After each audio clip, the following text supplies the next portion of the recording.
Atlanta, make some noise. If you know the dance, man, let me see you out here. Let's do it. We representing the day. Now, now, and we gon'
Hello, East Point.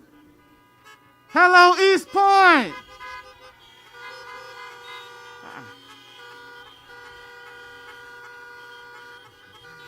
Y'all are just too kind. Very kind.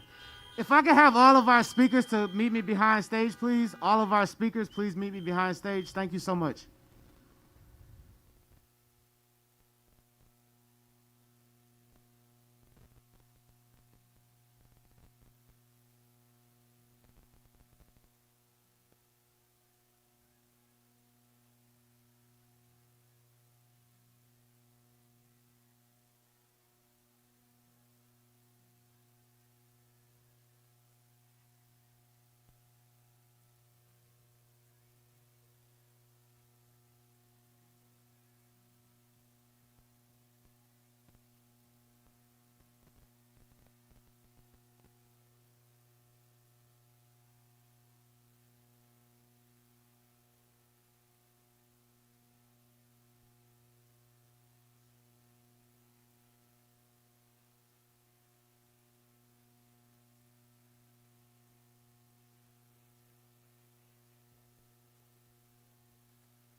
Once again, Atlanta, we want to thank y'all for coming out today. East Point, make some noise. Let's go.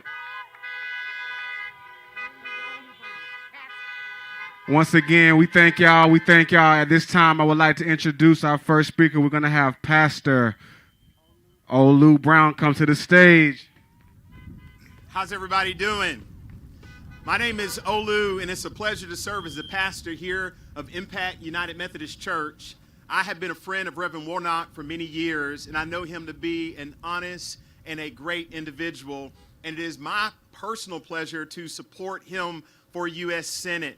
And so we are so thankful that this event is being hosted here today.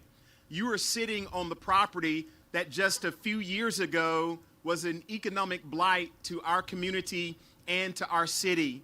But thanks be to God for the city of East Point, community members and partners coming together, that now this is no longer an economic blight, but it is an epicenter of justice, of hope, and peace for this community. So thank you so much for being here today.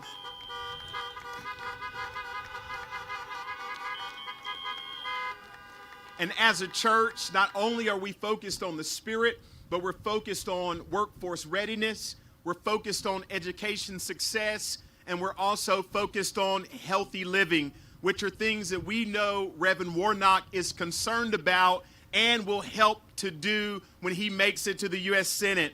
So thank you so much for being here. And I want to say a word of blessing over this event. May God's grace, may God's love, and may God's peace be with us today as we celebrate democracy here on this beautiful campus. Thank you and amen.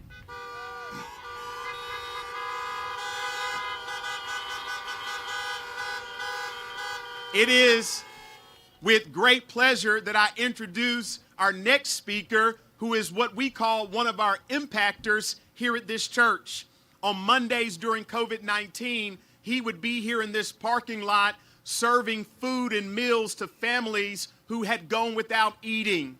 He is also one of our key volunteers here at this church. It is a pleasure to introduce you to our Georgia State Representative, Mr. Roger Bruce. Let's give him a hand.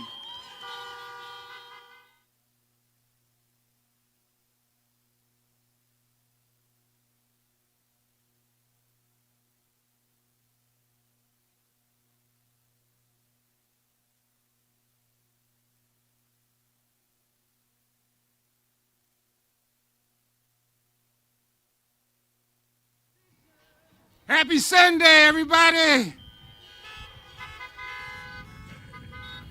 They only gave me 3 minutes, so I'm going to go right into this, okay? This is not rocket science. In order for the new president and the new vice president to be able to do all of the necessary things that we want them to do, we got to get rid of Mitch McConnell.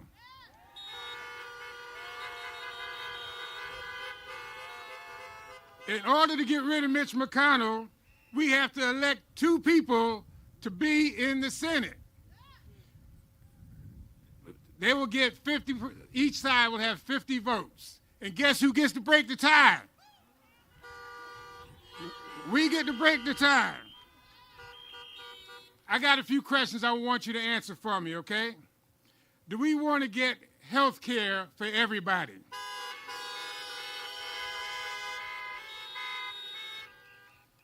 In order to do that, we got to elect these 2 people to the to the U.S. Senate. Is that correct? Do we want a government that's going to take this virus seriously and make sure that we get the kind of help that we need to get rid of this mess? Do we need a government that is going to focus on making sure that the Voting Rights Act is reinstated to its full capacity?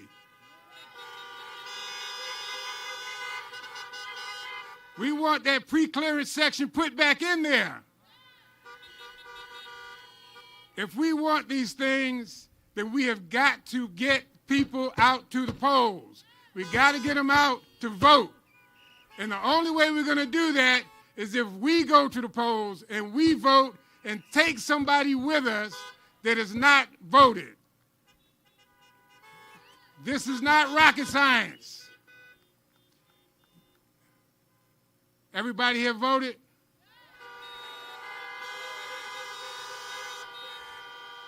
Everybody here take somebody else to vote? Let's win this. Let's send Brother Warnock. We got to get him in. When you leave here, you go find somebody that has not voted and you tell them, go to the polls now and vote for Reverend Warnock to be in the U.S. Senate. Thank you for coming out.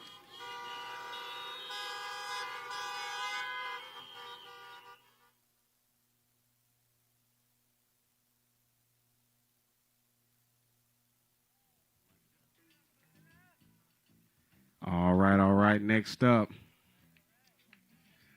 East Point, make some noise.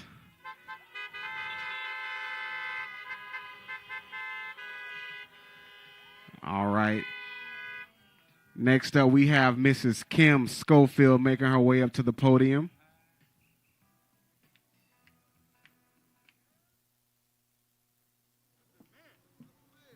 So guess what? I'm not Kim. I'm your mayor, Dina Holiday Ingram, mayor of the great city of East Point.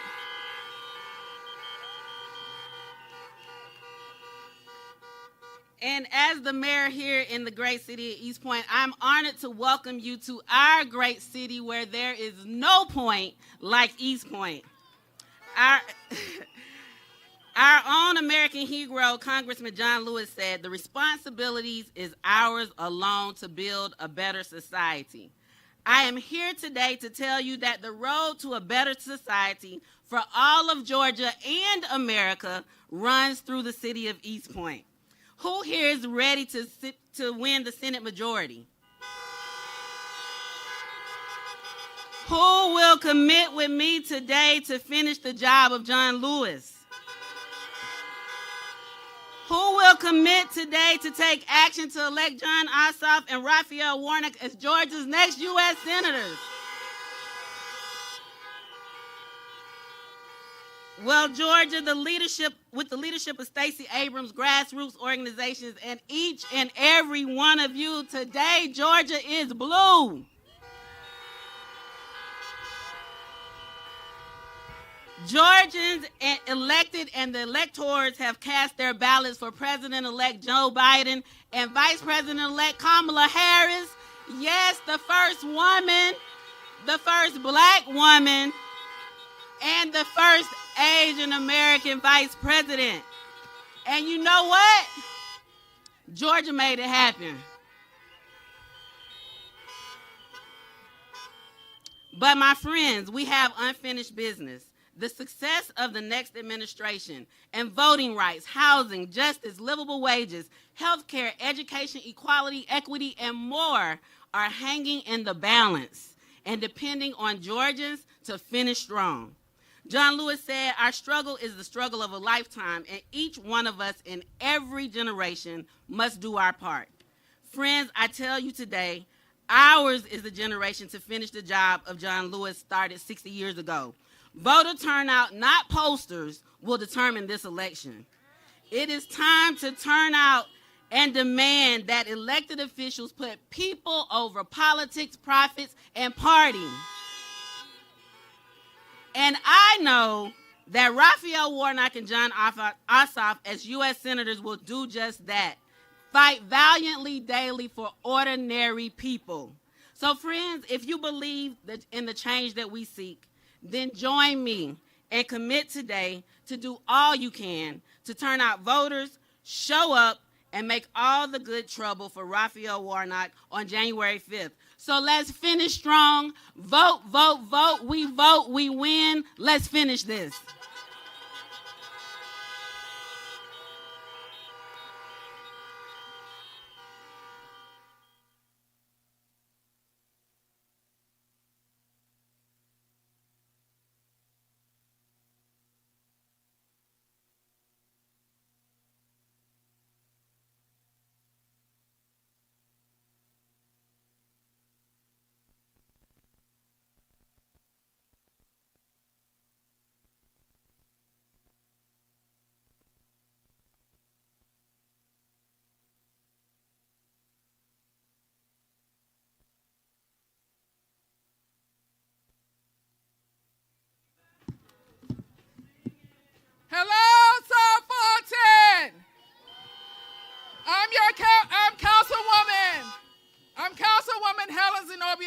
from the city of South Fulton. Can I get a honk for East Point? Can I get a honk for South Fulton? Can I get a honk for College Park? Can I get a honk for Union City? Can I get a honk for Fairburn? And what about Palmetto? What about Hayfield? And what about Atlanta, y'all? It's time to get your boots on the ground and vote. Look, our health depends on it. Our jobs depends on it. Our justice system depends on it. We have to send our president with the help we need in order to get COVID relief. Are you satisfied with the $600 stimulus payout? Then what are we going to do about it? Look, you all, our lives depend on these two senators. We need Reverend Raphael Warnock and we need John Ossoff. They say that we don't vote. What do we have to say to that? Look, Georgia is blue. Georgia is blue. And guess what? We did it together. We must send two senators to help our president out, to make sure that we get jobs, to make sure we get access to health care, to make sure that we reform a fair justice system. I'm going to close with this. I am a woman, and I support Reverend Raphael Warnock. Let's go to the polls. Let's do this again. Let's get Warnock in.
Ladies and gentlemen, we got the buses rolling up. Honk your horn. We got the buses rolling up.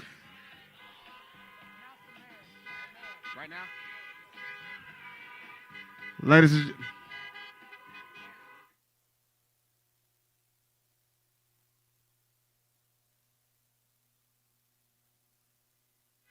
at this time, if we can have the mayor, Bill Edwards, make his way to the stage.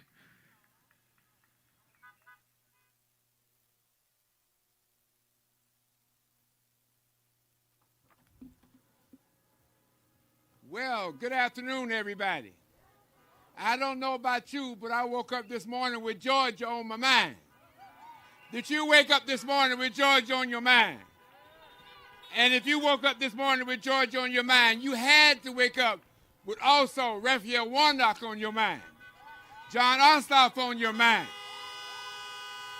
You know, this has been a long time, a long race. We have signed up a lot of people to vote. But signing up somebody to vote is one thing. But the other thing is getting them out to vote.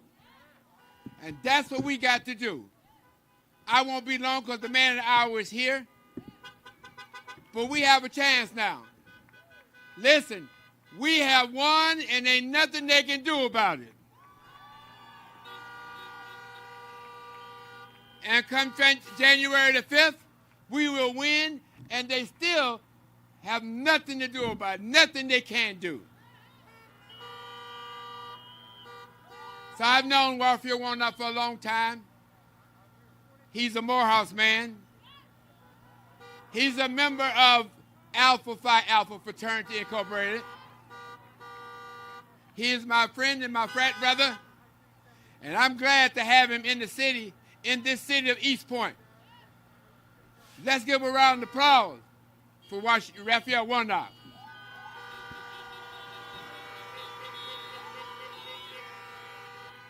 Now here's what I want you to do, because everybody has said great things. All the prayers have sent up.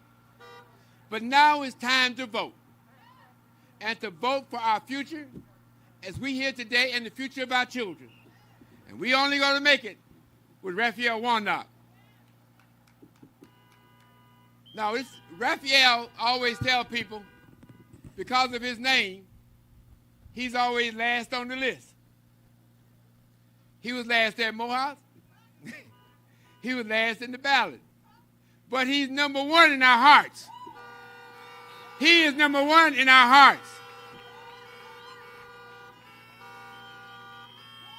So at this time, the bus is here. And I know you are ready to hear from the righteous Reverend Warnock. So at this time, I'm going to introduce my fraternity brother, my Morehouse brother, my new senator, Raphael, the Reverend Raphael Warnock.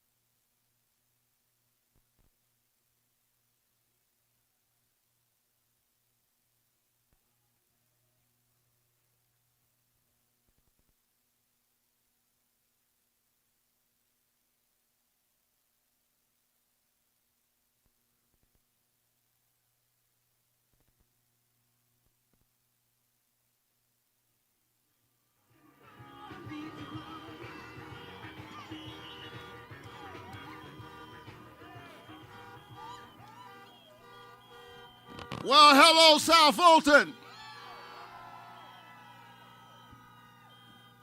Happy Sunday, everybody.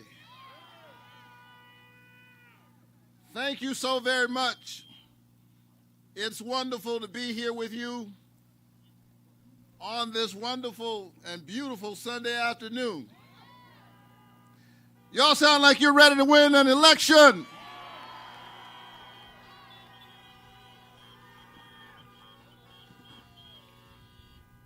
We flip this state blue on November 3rd. It sounds like come January 5th, you're ready to seal the deal when you send Raphael Warnock and John Ossoff to the United States Senate.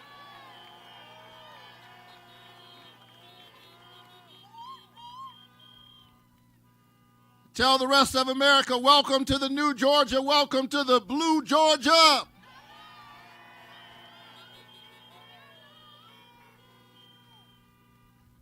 I want to thank my brother, Mayor Bill Edwards, for his kind introduction. He and I are both graduates of the greatest institution known to humankind. Y'all know how Morehouse men are. But thank you, Brother Bill Edwards, Mayor Edwards. I want to thank all of the council members, all of our state reps who are here. And I want to thank my brother in ministry, Reverend Pastor Olu Brown. Let's hear it for Pastor Brown.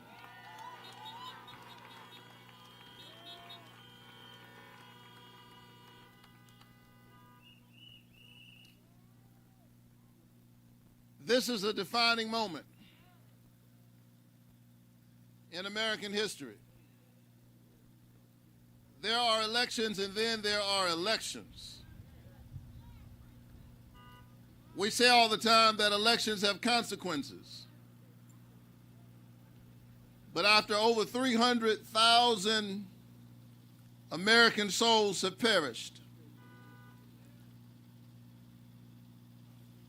after seeing over 3,000 people die per day, after witnessing the devastating loss of lives and livelihoods, and still witnessing the kind of dysfunction in our government, unable to move even now. To say that elections have consequences feels like a gross understatement. Elections are a matter of life and death.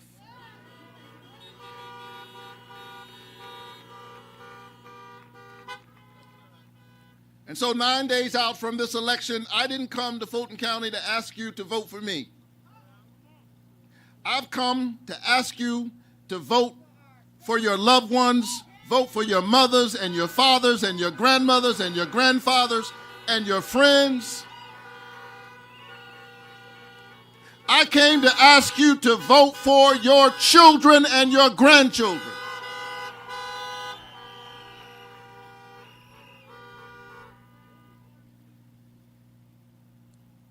This is a turning point. And the great thing about America is that it is a government for and by the people. And when we find ourselves in a fix, it's always the people who can straighten it out. And so this is one of those moments when the people have got to straighten out what the politicians have gotten wrong.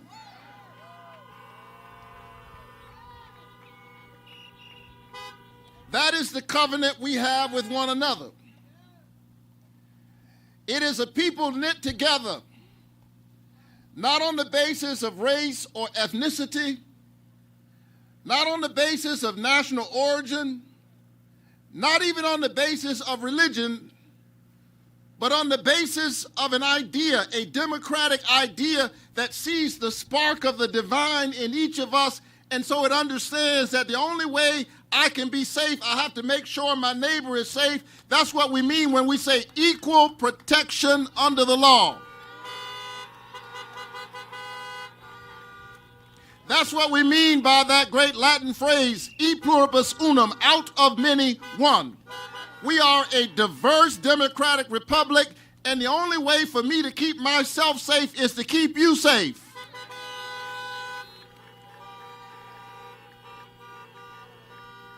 We the people,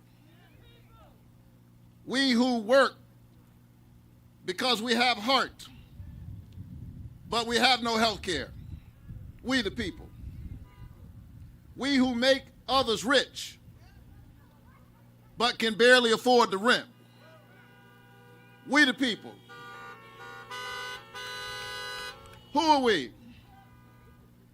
We are those who understand that we are working every single day to make a living, but we don't make a livable wage. We the people. We who have to choose between buying food and buying prescription drugs. We the people. We who desire to embrace the American dream. But when our children decide to pursue college or university training or technical or vocational training, student debt is so high. And folks have been playing tricks for so long that our children have a mortgage before they have a mortgage. We the people. We who are doing relatively okay, but we know deep in our heart that something is wrong because our schools are broken and our roads are broken and our bridges are broken, our infrastructure is broken, and all of that is a reflection of the brokenness in our politics, and we the people are the only ones who can fix it, and the question today is, are you ready to fix it?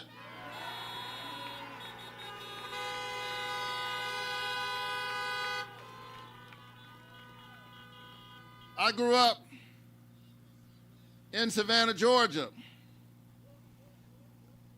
I'm a Georgia boy. One of 12 children in my family. My folks, both of whom are preachers, read the Bible, and clearly they took that verse seriously, be fruitful and multiply. 12 children in my family, I'm number 11. And I'm the first college graduate in my family.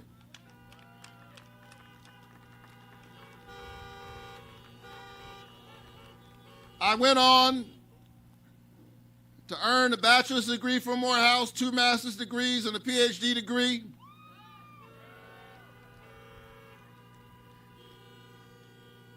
And today I'm running for the United States Senate against the wealthiest member of Congress. Only in America is my story even possible.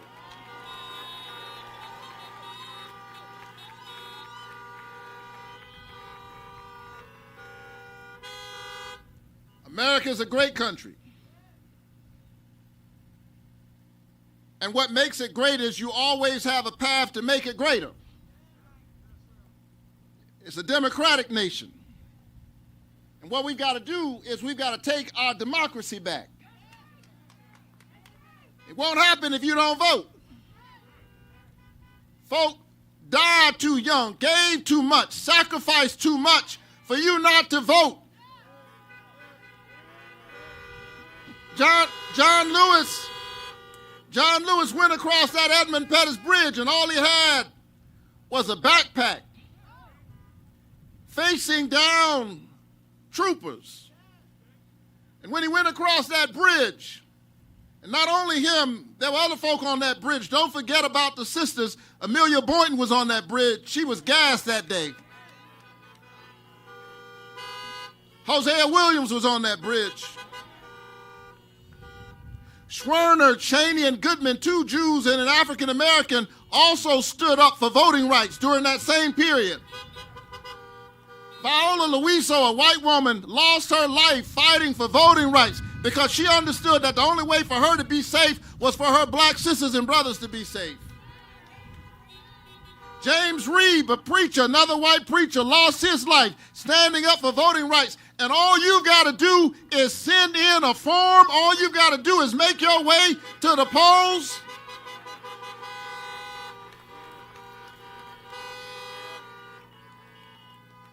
Are you ready to vote?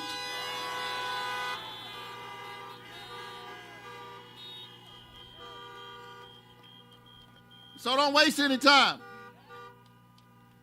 When we leave here, if you haven't already voted, go straight to the polls. Don't wait until tomorrow. Vote today. Don't be like, I'm a preacher. Don't be like those folk who shout in church on Sunday, but they don't listen to anything the preacher says. It's not about what you proclaim on Sunday. It's how you live your life after you walk out of the building. So we didn't come for a pep rally, right? We came because it's time to take our democracy back. It's time to fight until everybody has voting rights, until everybody has a livable wage. It's time to stand up and wake up. I'm the first college graduate in my family. I got there through hard work, grit, and determination. But I also got there because somebody gave me some Pell Grants. Somebody gave me some low-interest student loans. Before that, as a toddler, I'm an alumnus of the Head Start program. Anybody know what Head Start is? Pell Grants are a good federal program. Head Start is a good federal program. And then when I was in high school, headed to college, I was a part of the Upward Bound program. Getting young people who would be the first in their family to graduate from college, getting them ready, having them spend time on a college campus so that they could dream beyond their immediate environment. What I'm saying to you is that I am a living example that when you take personal responsibility and hook it up with good public policy, you make the future great for all of our children. And when you make the future great for our children, you make the future great for all of us.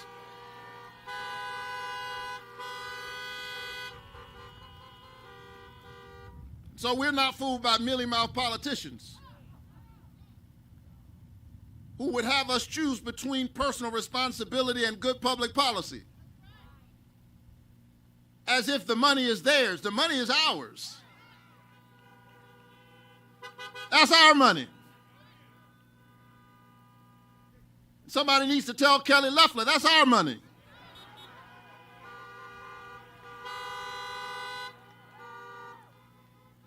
Because when she heard about the coronavirus pandemic,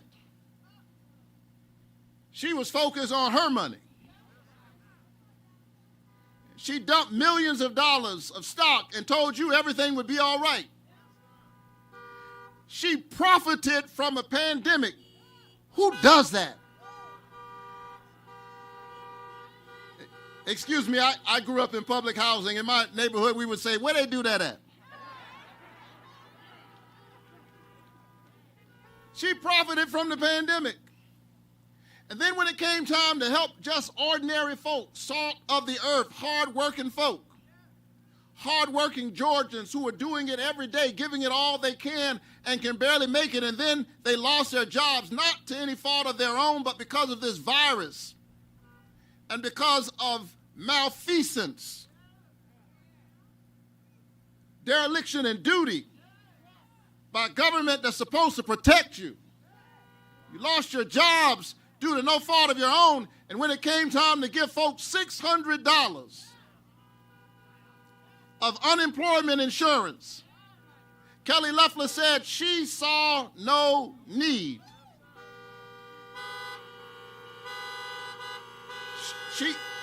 She said that it was counterproductive. Well, I think it's counterproductive to leave an unelected senator in office who doesn't even know how to protect the people she's supposed to be protecting.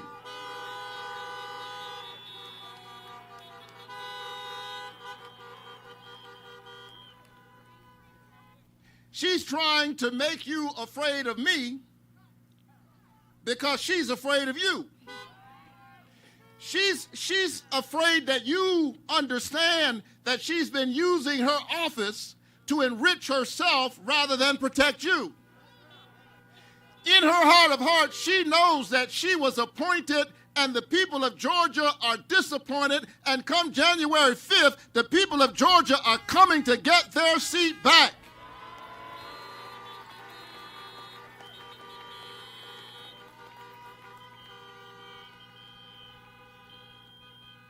She invested millions of dollars, first as a Republican donor, and now she's spending millions of dollars trying to misrepresent me, and misrepresent my record, but I'm not worried about that. I've been in public life a long time, not as someone running for office, but I've been out here doing this work. Somebody needs to tell Kelly Loeffler that the folk who sold her that seat don't own that seat. It belongs to the people of Georgia, and the people of Georgia are coming to get their seat back.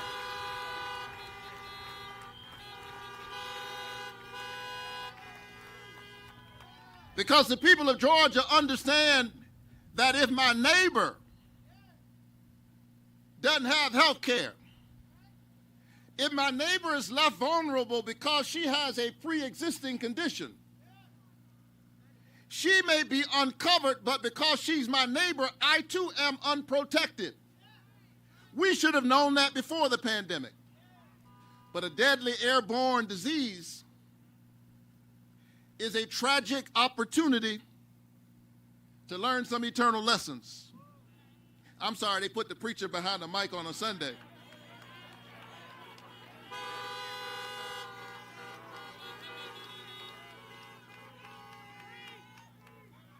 It is tragic. It is deeply tragic.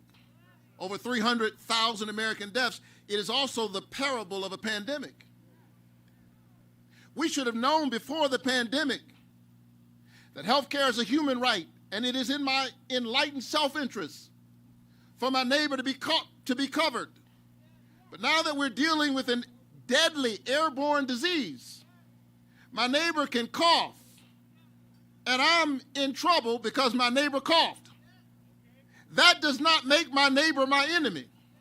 And so I have to resist the politics of division. The folk who want to make us afraid of one another then cause us to stand together with one another.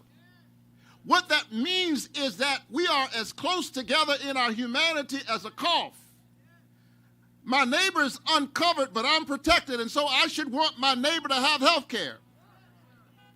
But not only that, I should want my neighbor's children to have access to a good quality education. But not only that, I should want my neighbor to have a livable wage. I should want my neighbor to not have to choose between prescription drugs and food in the richest nation on the planet.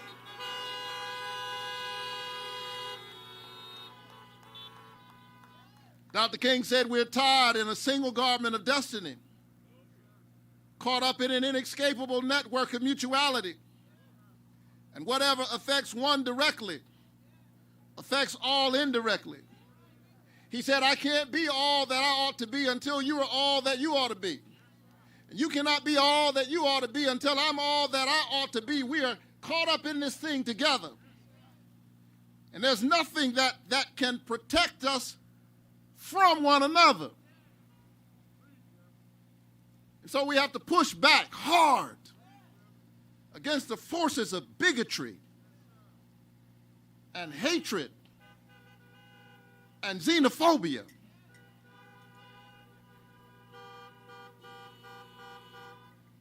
We have to stand together in this great moment, in this American moment. And I believe we're going to do it. I believe we're going to get it right this time.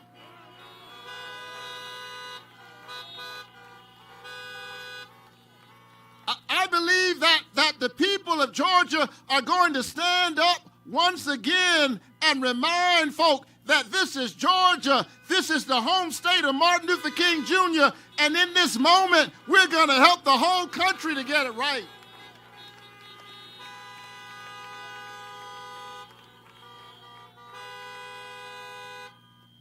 So my dad used to wake me up every morning at 6 o'clock. He and my mom believed in hard work. I'm no stranger to hard work. And I'm going to work hard for the people of Georgia. I don't mind working hard. My dad and my mom poured that into me. My mother's from Waycross, Georgia. You know where that is? Waycross, Georgia. And she grew up in the 1950s black teenager growing up in Waycross, Georgia, picking somebody else's cotton. But because this is America, the other day, the 82-year-old hands that used to pick somebody else's cotton picked her youngest son to be a United States Senator from the great state of Georgia.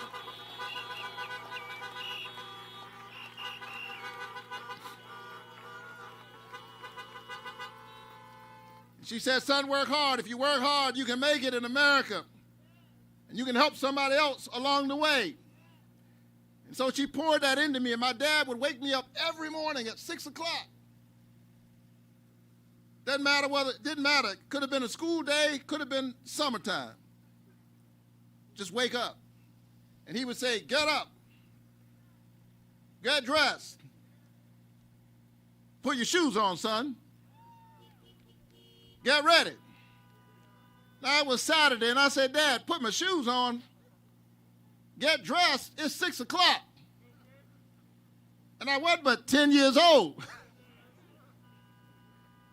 So one day I asked him, get ready for what? I stumped him, and he wasn't expecting that question. He said, I don't know. I'll figure that out later. Just be ready. Now, that's annoying when you're a little boy. When you're a teenager, that's annoying. But I'm glad my dad woke me up early every morning and told me to get ready, because in this defining moment in America, I want you to know I'm ready. I'm ready to be your next United States Senator.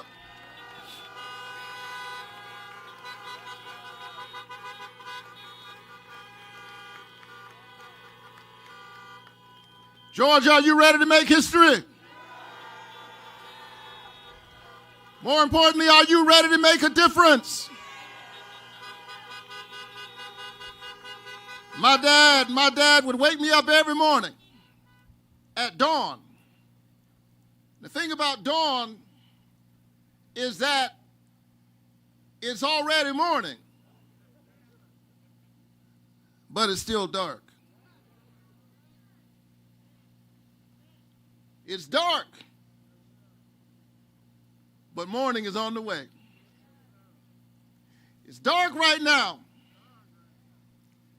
Many of you have lost loved ones. I've had to eulogize folk in my own church. Many of you have lost livelihoods. You know other folk who've lost loved ones, lost livelihoods. It's dark. Folk in the highest levels of our government waging war against our noble principle of democracy. Is dark. Right here in this state, our own United States senators waging war against the voices of the people of Georgia, trying to undo what you did on November 3rd while representing you. It's dark.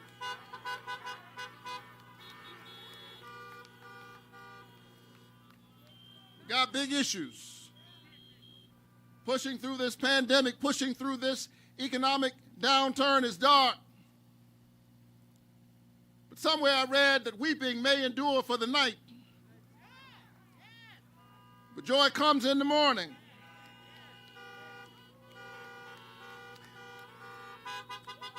And I've got a feeling in my bones that morning is on the way.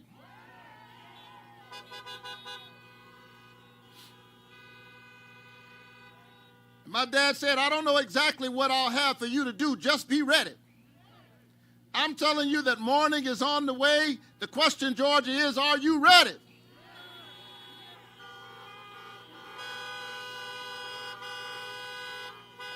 This is a new moment. This is a new season. This is a new opportunity. Whoever would have thought that when the dust cleared on November 3rd, there'd be two runoff races, they'd both be in Georgia, and they'd define the balance of the Senate. It's a new moment.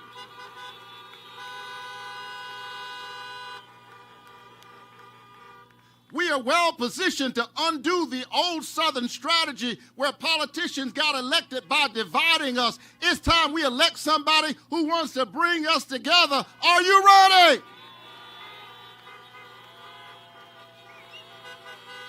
Well, if you're ready, then get up, get dressed, put your shoes on, Go vote. Tell your neighbors to vote. Tell your friends to vote. Call folk you like. Call folk you don't like. Call folk who owe you money. And tell them it's time to vote. Are you ready? Get up. Get dressed. Put your shoes on. Let's fight until everybody has health care, until everybody has a livable wage, until all of our children are safe, until our democracy is safe, until we push back against this pandemic and bring into fruition a new American moment. We the people can do it. God bless you. Let's go.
Thank you all for being here today. My name is State Representative William Bodie, and I'm proud to be here today. I represent parts of East Point, College Park, Union City, Douglas County, the new city of South Fulton, and I'm proud to live in East Point and also represent East Point.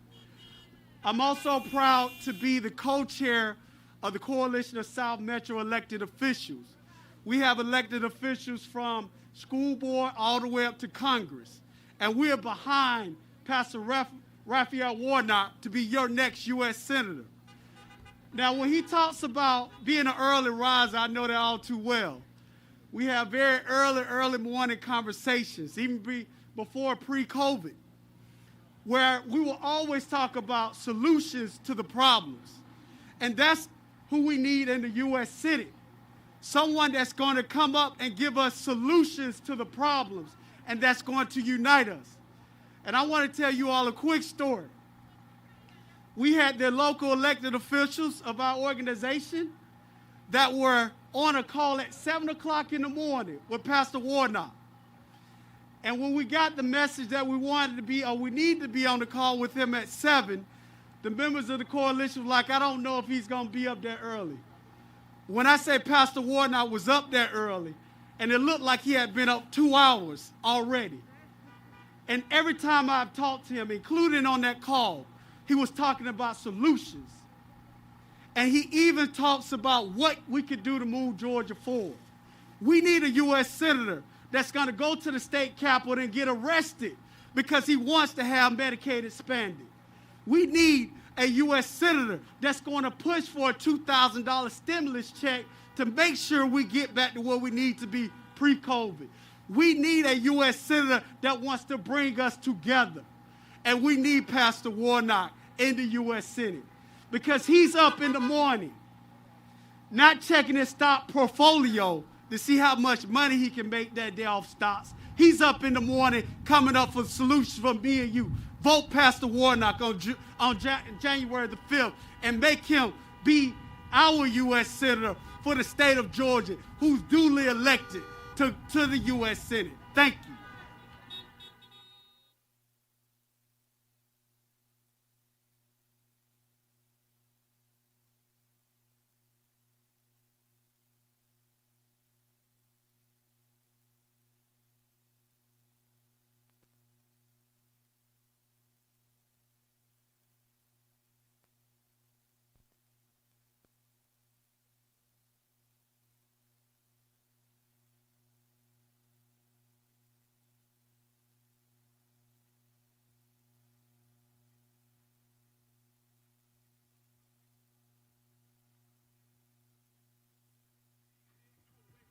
Good afternoon, South Metro Fulton County. Thank you for coming out to the great city of East Point, where I serve as the Ward D representative. I am Stephanie Gordon.